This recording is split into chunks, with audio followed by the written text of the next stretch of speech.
একটি জাতীয় পরিচয়পত্রের বিপরীতে 10টির বেশি সিম নিবন্ধিত থাকলে অতিরিক্ত সিমগুলো স্বয়ংক্রিয়ভাবে বৃহস্পতিবারের পর বন্ধ হয়ে যাবে। এতে বন্ধ হবে প্রায় 67 লাখ সিম, যা ব্যবহার করছেন প্রায় 26 লাখ গ্রাহক।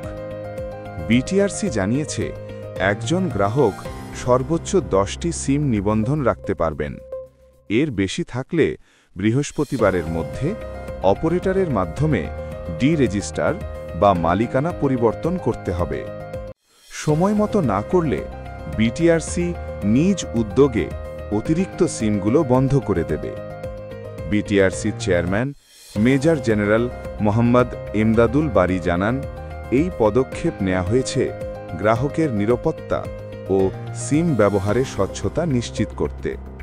এর ফলে অনিবন্ধিত ও ভুয়া সিম ব্যবহারের প্রবণতা কমবে। আগে একজন গ্রাহক 15টি সিম নিবন্ধন করতে পারতেন, কিন্তু জাতীয় নিরাপত্তা ও আন্তর্জাতিক অনুশীলন বিবেচনায় সীমা কমিয়ে 10টি করা হয়েছে।